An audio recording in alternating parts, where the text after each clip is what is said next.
මොකද ඔයාගේ පොඩි කාලේ ඔයා කොහොමද ගත කරේ කොහොමද හැදුනේ වගේ දේවල්? ඔව් කවිෂා, මට නම් ගොඩක්ම මතක අපි 1 2 පන්තිවල ඉස්කෝලේ ඇවිල්ලා යාළුවොත් එක්ක සෙල්ලම් කරලා කවි සින්දු කතන්දර කියපු දේවල් තමයි මට නම් ගොඩක්ම මතක. ඒකනේ තසංගා ඔයාගේ මගේ මේ ඉස්සරහින් ඉන්න හැමෝගෙම ජීවිත ලස්සනට ගෙවිලා තියෙනවා. ඒ වගේම තාමත් ගොඩක් ලස්සනට ගෙවෙනවා. ඒත් ඔයාලා දන්නවද මේ ලෝකේ ඕන තරම් ළමයි ඉන්නවා මෙහෙම ලස්සන ජීවිතයක් ගෙවන්න බැරි. ඒගොල්ලෝ මුහුණ දෙන කටුක අත්දැකීම් නිසා ඒගොල්ලොන්ගේ අනාගතය අඳුරට වැටලා තියෙනවා. ඒ වගේම ඒගොල්ලෝ මේ ගෙවන කටුක අත්දැකීම් වලින් පන්නරයක් ලබාගෙන එයාලගේ ජීවිතය සාර්ථක කරගත්තා. කවිෂා, ඔයාක කියද්දිම මට මතක් වෙන එක නිසනසක් ගැන. ඒකේ කියවෙන්නේ පුංචි දරුවෙක්ට එයාගේ ළමා කාලයේදී මුහුණ දෙන්න සිදු වුණ එක අමතක නොවන සිදුවීමක් ගැන. ඒකනේ තසංගා මං හිතනවා ඔයා ඔය කියන්න යන නිසදැස අපේ හදවතත් වර්ධනය කරගන්න උදව් වෙන නිසදසක් වෙන්න ඇති කියලා.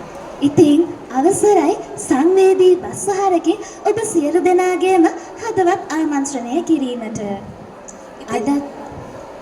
අදත් මතකයි 4 පන්තියේදී දවසක් අඳින්නට දී තිබුණා වැහිබරම අහසක්. හැම දෙනාගේම පොතේ තිබුණාට තරුවක් මට ලබා දුන්නේ නුඹ කතිරයක ලකුණක්.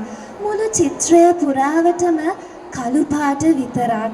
කියා නුඹ විසිකලා නුපවසාම කිසිවක්. එදා මම හෙළුවේ නෑ ටීචර් එක කඳුලක්. කොහොමෝලේ වැඩ කරපු අම්මා මට අහසක්. ටීචර් මම කියන්නම් ඒක දිග කතාවක්. ලුණු කැඳක් නැති දවස් තිබුණ හුඟ වතාවක්.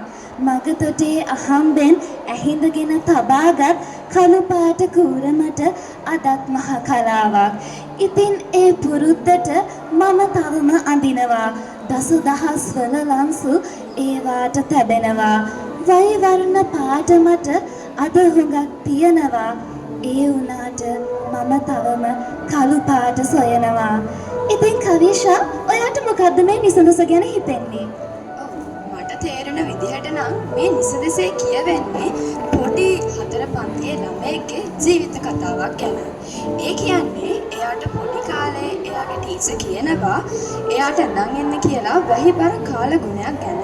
ඉතින් අනිත් ළමයි ලස්සන පාට වලින් මේක ඇඳන් එද්දි මෙයා මේ මුළු චිත්‍ර කොළම පාට කරන් ඉන්නේ කළු පාටින්.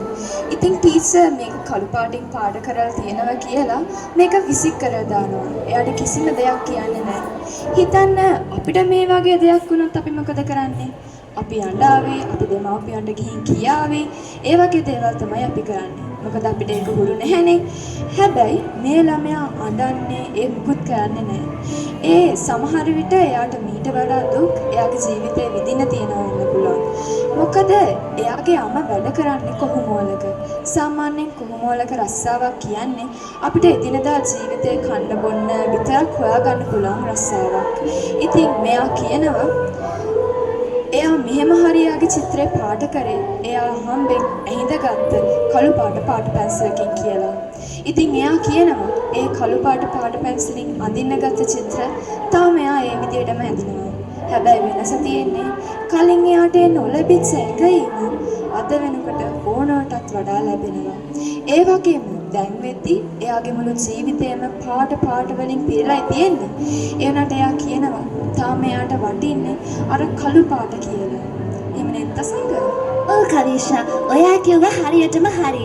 මේ නිසඳසෙන් කියවෙන්නේ 4 වසරේ පුංචි දරුවෙකුගේ ළමා කාලයේ ඔහුට අත්විඳින්න සිදු වුණ අමතක නොවන සිදුවීමක් ගැන.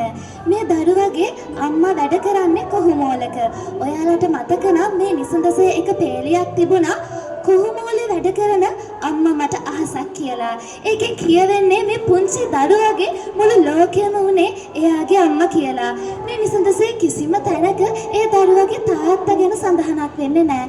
ඒකෙන් අපිට හිතන්න පුළුවන් මේ දරුවගේ තාත්තා ජීවිතයෙන් සමගත්ත කෙනෙක් කියලා. ඉතින් ඔයාලට මේ දරුවගේ ජීවිතයයි ඔයාලගේ ජීවිතයයි සංසන්දනය කරොත් ඔයාලට හිතෙනවා නේද? ඔයාලා කොච්චර වාසනාවන්තයිද කියලා. ඔයාලට ඔයාලගේ දෙමාපියන්ගෙන් ඉල්ලන ඕනම දෙයක් ඒගොල්ලෝ එයාලගේ උපරිමයෙන්ම ඔයාලට ලබා දෙනවා. ඒ වුණාට මේ පුංචි දරුවගේ අම්මට මේ දරුවට අවශ්‍ය කරන පාට පැන්සලක්වත් අරන් දෙන්න තරම් වත්කමක් තියෙන්නේ නැහැ. ඉතින් ඔයාලට හිතනවා නැති අද ලෝකෙත් මේ වගේ දරුවෝ ඉන්නවද කියලා. ඇත්තටම ඔව්.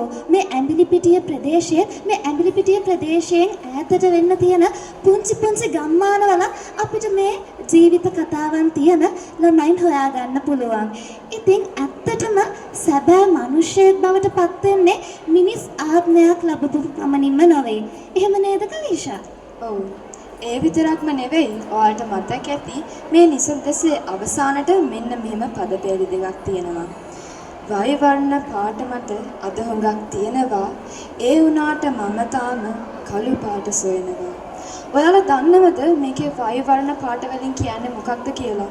මේකෙන් කියන්නේ එයාට එදා ඒ හම්බ වෙච්ච නැති ඇගීම, එයාට හම්බ වෙච්ච නැති ආදරය, ඒ ප්‍රශංසා අද වෙද්දි එයාට ඕනකටත් වඩා ලැබෙනවා කියලා. හැබැයි එයා කියනවා එයාට එදා තිබ්බේ කළු පාට පැන්සල තවම එයා හොයනවා කියලා. එයා එකෙන් කියන්නේ එයා විදපු දුක්කම් කටළු. හිතන්න සමහර විට මෙයා ඉස්කෝලේ යන්න නැත්තේ එයාට අපිට වගේ ලස්සන ඇඳුම් ඇඳගෙන නෙවෙයි වෙන්නේ නැති. එයා ඇඳන් යන්නේ නැත්තේ ඉරිලා එයා අම්මා එයාට මහලා දුන්න ඇඳුමක් වෙන්නේ නැති. අපිට වගේ ලස්සන සපත්තු එයාට දාන් යන්න තියෙන්නේ නැතුව ඇති. එයා දාන් යන්නේ නැත්තේ හිල් වෙච්ච ගෙවිච්ච සපත්තු චෙරෙප්පු දෙකක් වෙන්නේ නැති. සමහර විට එයාට තුන් වේලම බඩ පිරෙන රසට කෑම නැතුව ඇති.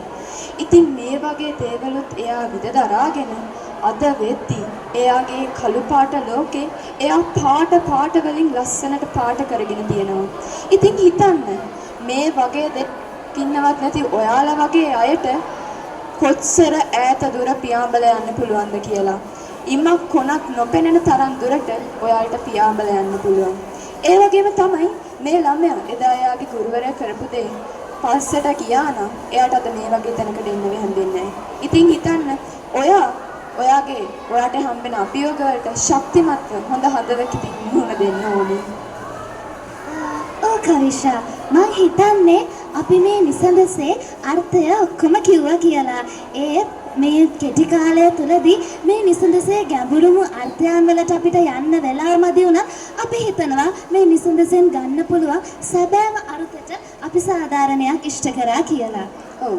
ඉතින් කලින් කිව්වා වගේ අපි ඔයාලා හැමෝටම ආරාධනා කරනවා තද කුණාටුවකදී වුණත් ශක්තිමත් අරටුවක් විදිහට වෘක්ෂ විදිහට නැගී ඉන්න කියලා. ඉතින් අපි ඔයාලට ආරාධනා කරනවා ඉමක් කොනක් නොපෙනෙන ඒ සාර්ථකත්වයේ නම් වූ විශ්වය පුරාවට පියාඹල යන්න කියලා. ශක්තිමත් වගේම අවශ්‍ය තැන්වල දියුණු වෙන හදවතක් එක්ක ස්තුතියි.